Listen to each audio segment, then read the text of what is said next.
Halloween 4, The Return. Make what you will of the film. Some aren't sure that they like the look of Michael, some aren't sure that a new one should have been made at all. With the horrible failing of Halloween 3, Season of the Witch, a movie which had no ties to the Michael saga at all, the reins of the series were again picked up by Michael. A possible shame that an offshoot like Season of the Witch didn't succeed, or we might have even more great characters from other volumes. Love it or hate it, the series moved on with Michael. And if you were a Michael fan, you were glad he was back. His return was the return of our series.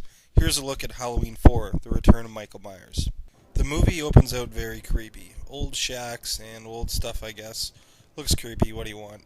An ambulance is heading out to a maximum security psych ward to pick up Michael. The security guard here is played by Raymond O'Connor. Just look at him. Isn't he creepy? Wow.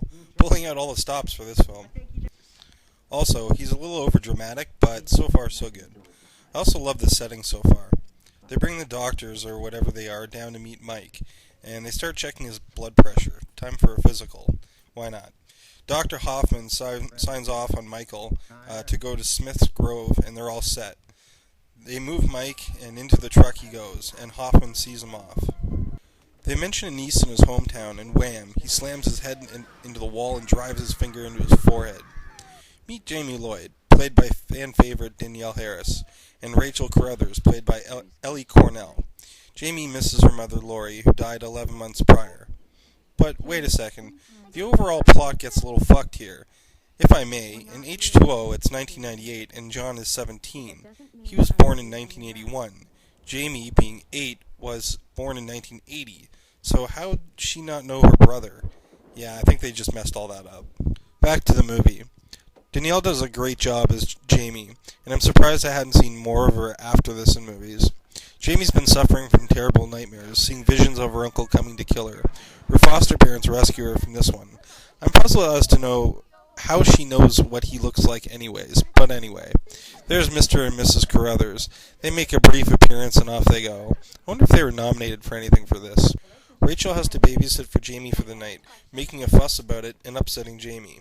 They decide to head out for Halloween, but Jamie is into the idea. Dr. Loomis, played by Donald Pleasance, is furious that he wasn't notified about Myers' transfer. He warns him of the danger when a phone call informs them of the ambulance's accident. Despite the deputies claiming it could have been an accident, everyone's toast. Loomis knows the score, and off he goes to find Mike. The mechanic gets speared right in the chest with a pole or something. Mike is back. Loomis arrives shortly after looking for gas. He discovers the first body and knows he's close right away.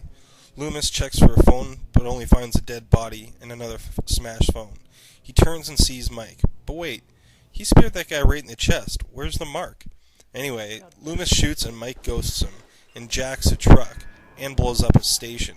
Awesome. Check out Loomis's nice jump. The kids at school are ridiculously cruel. I mean, chanting, Jamie's an orphan? Wow, I'm speechless. Lindsay, the girl driving, is actually Lindsay from the first film, the character that is. Jamie decides that she does want to go trick-or-treating, and Rachel goes reluctantly to go get her costume. At the store where Kelly Meeker works, and she's the slut we'll explain later on, Rachel talks to Brady while Jamie checks out the store. I love when Wayne puts his money down to ask out Kelly, and gets shut down without a word. Wow, fail. Just a thought. Why would this store even carry a Michael Myers mask? That's like having a Jeffrey Dahmer mask in our stores today, honestly. Jamie is checking out costumes when sees Michael and crashes into the mirror. Rachel comes to assure her that she was just spooked. Now, this is all due to some power that Michael has over her, but you don't actually find out about that until number 5. And I often wondered, what was the audience thinking about this when they were watching this in 1988? Loomis is hitching a ride with a preacher who picks him up and drives him into town. It's not important, but the guy's just nuts and I love him. Loomis even has a drink with the guy. It's like a break in the film. The stars of the movie, the parents, split, and the girls are left on their own for a while, prepping to head out for treats.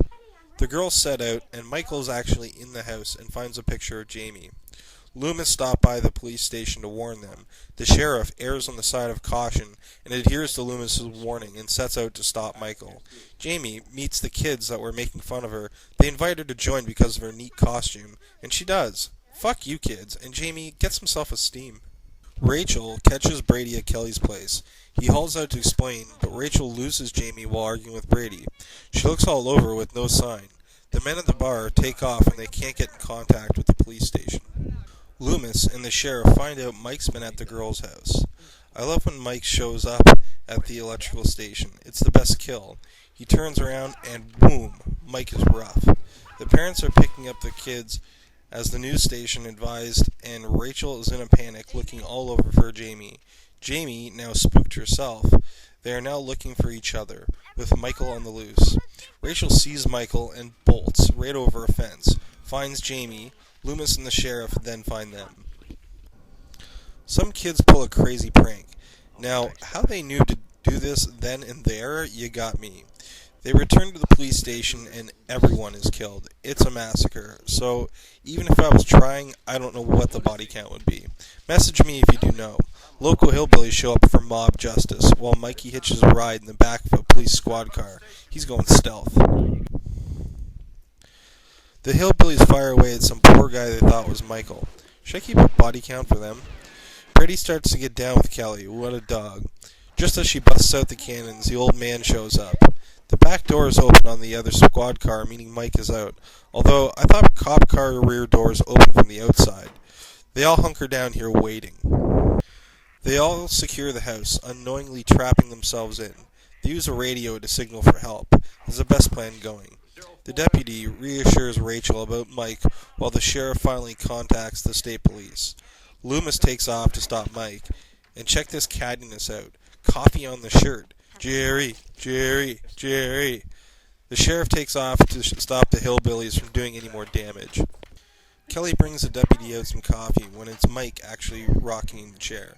The deputy was an off-cam kill, but Kelly's was sweet, right through the wall.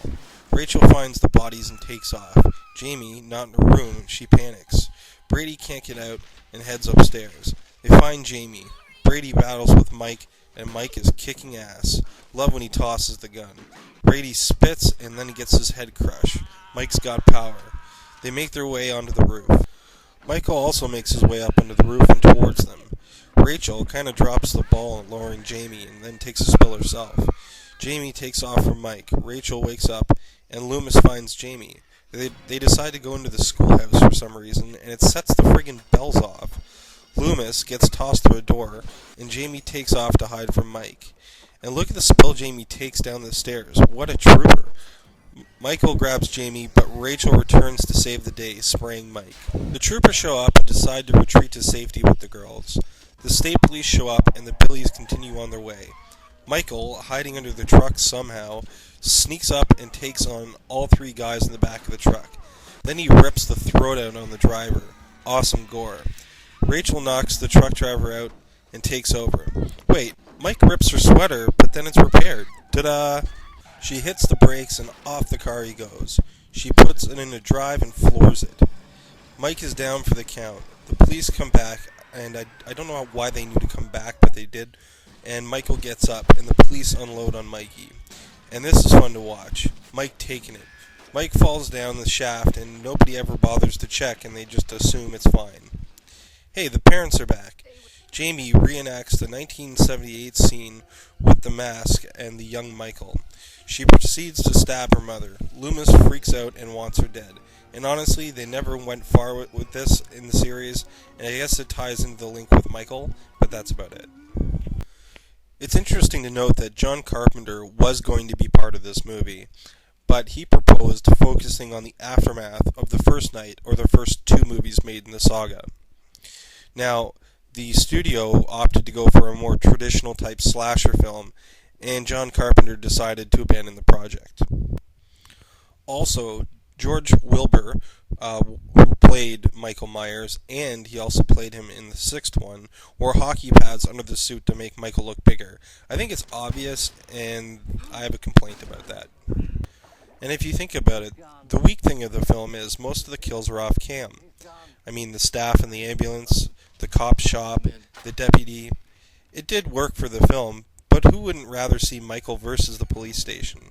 I do like the film, but my take is like any. It's personal and subjective. Is it a great film? No. Do I like how he looks in it? No. I actually prefer 5, but it is decent and watchable. It carries with it some of the Halloween mystique, but I think it lacks some of the same feel as the others.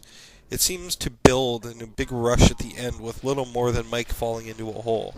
H2O put action off until the end, but it had great story to back it, which I'll be covering real soon. So overall, I rated a 6 out of 10, but it's a loving 6 as Halloween movies always have a special spot for me. This is Pat for Horror Movie Review Guy saying take care and sub for updates.